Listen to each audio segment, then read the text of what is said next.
whole bunch of questions after our last conversation with Nahida. Pаймon was ready to ask her a million more questions, but didn't want to seem too pushy. Like, about these descenders. So, does that just mean people like you who come traveling to Teyvat from someplace else? And as for your brother... Whew, so many questions. Let's go find Nahida and see what else we can find out.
Is there anything you want to know?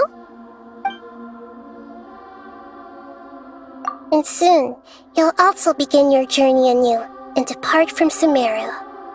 I'm very interested in your future. It's a journey that can't be observed or recorded by this world. If fate is the ultimate knowledge, then your future will be the ultimate fate. I'm sure glad we got to meet you, Nahida. The pleasure is all mine. I can't thank you enough. Alright, that's enough talk for today. If you ever miss me, just close your eyes, and maybe I'll appear in your dreams.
Come on, serious suggestions, please. I'm not trying to write a thriller here. It's supposed to be an essay, you understand? An essay! That means facts and logic.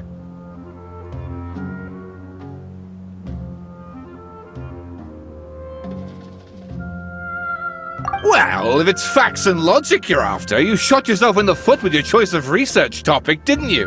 The Tatara Suna mystery. When so much remains unexplained, there's little to be objective about. Unless, of course, you restrict yourself to textual criticism. Yeah, well, this is my teacher's area of research. I can't change that. But it's fascinating enough without having to sensationalize it, don't you think? The strange location, the missing details, a mysterious person. I want to write my essay on something interesting, and I'm interested in getting to the bottom of all this. That's the only reason I came to you. Yes, you came to me, so all the more reason to take my advice. The fact is, it's the dramatization that will make people want to read it. There's no getting around that. Okay, but... Did one of them just mention Tatarasuna? But that's all the way in Inazuma! Is it just Paimon, or is it kinda unusual for someone in Sumeru to want to write a paper about that? Everyone here's just going about their business. Maybe it really is just Paimon. Guess people here are free to research pretty much anything. Great! Let's go find out what this Tatarasuna mystery is all about.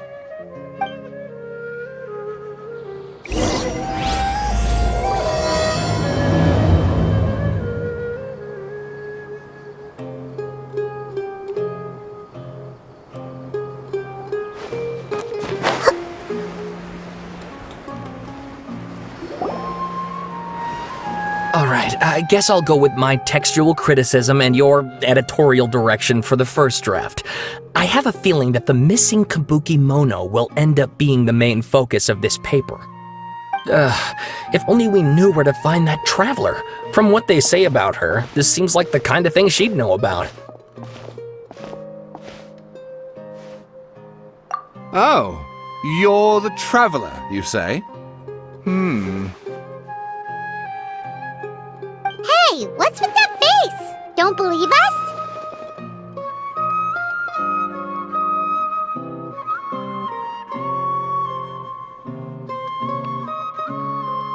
No, of course I believe you. Actually, I first heard about your great exploits when I was still in Inazuma. This is my first time coming face to face with you and your mysterious silver-haired companion. I couldn't believe my luck, and out of force of habit, I started, examining the evidence. Sorry. Sawada, for the love of... Sorry, we don't get out much, so our social skills are kinda lacking. Traveler, I hear you've helped many people a great deal and been to many places. Would you be able to tell us about Tatarasuna? Actually, we don't know much about that place either.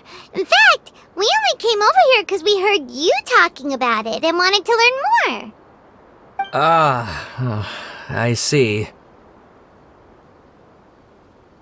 My teacher chose this area of research as a personal challenge. He said it's difficult to get into because even Inazumans don't know much about Tatarasuna's past. But who'd have thought that... If you don't mind, I'd love to show you all my outline for the book I'm writing about Tatarasuna. Hold on, Sawada. Don't you think that's a bit of a deep dive or a first read? Well, fair point. In that case, please ease yourselves in gently by taking a look at Akaba's latest essay draft. Let me give you some background. This all started with the discovery of some records in Tatarasuna. The writings mentioned someone by the name of Mikoshi Nagamasa, who crafted a fine blade. But in the end, he threw it into a fire to destroy it, and killed his servant Katsuragi. Why? Well, no one knows. Apart from the swordmaker, his servant, and the one who wrote this all down, the records also mention a kabuki mono. This seems to be an Inazuman word for an eccentric stranger, someone who dresses funny or acts in an unusual way. That's right. Akaba's teacher has spent quite some time researching these events on the ground.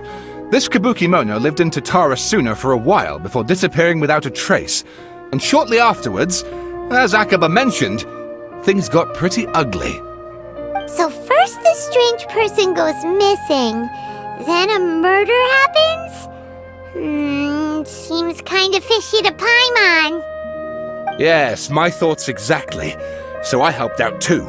I asked everyone I could think of if they knew anything about what happened back then. And wow! Did I get lucky! Stop shouting!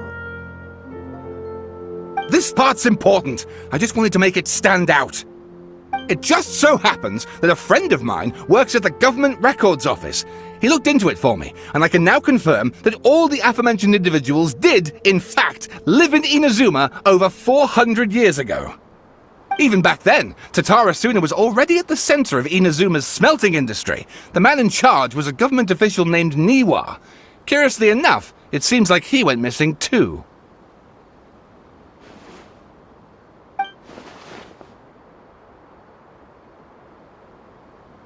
Wait, so there are 2 missing people in the story now? That's right! What's more, Niwa is a name with a lot of history to it. Have you ever heard of the great swordsmith clans of Inazuma? Oh, the swordsmiths? Yeah, like Ishin art and so on?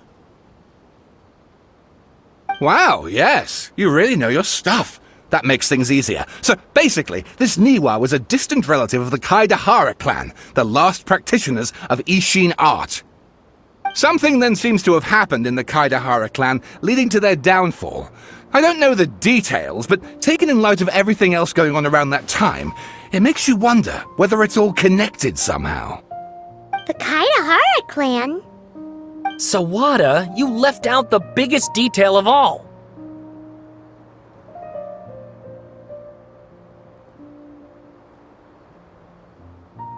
Oh, yes, of course. How could I forget? Brace your minds, ladies and gents, for they are about to be blown. Or maybe you won't believe your ears. I wouldn't blame you, of course, because in all my years as a writer, this is by far the most. Get to the point, for Pete's sake. According to information acquired by Akaba's teacher, the Kabukimono was not a human, but a puppet. A puppet?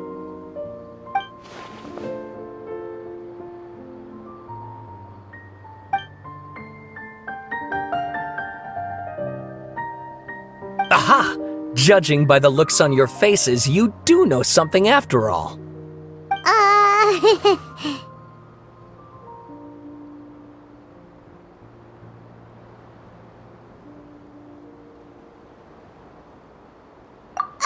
No! Pаймon just meant, how creepy!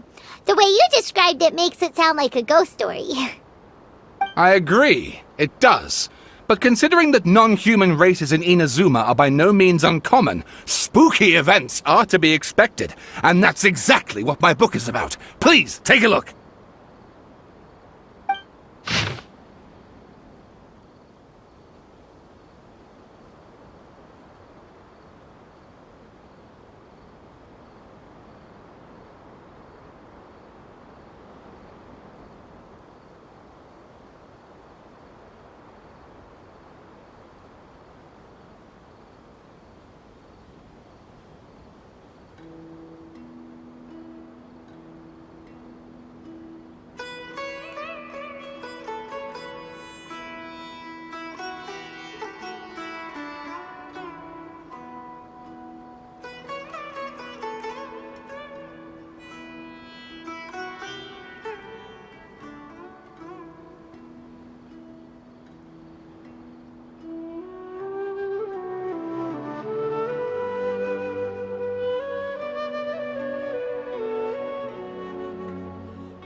Oh, and please read my essay draft as well.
Sawada was encouraging me to follow his more creative approach, but I think essays should be grounded in facts. I don't think explaining everything away with mysterious forces will cut it. Oh, how about if I plug the holes in Sawada's narrative with political intrigue? Like, I could put a turf war between rival factions at the center of the whole series of events. Wait, you're allowed to just make stuff up? Pretty sure you've gone from essay to guessay there.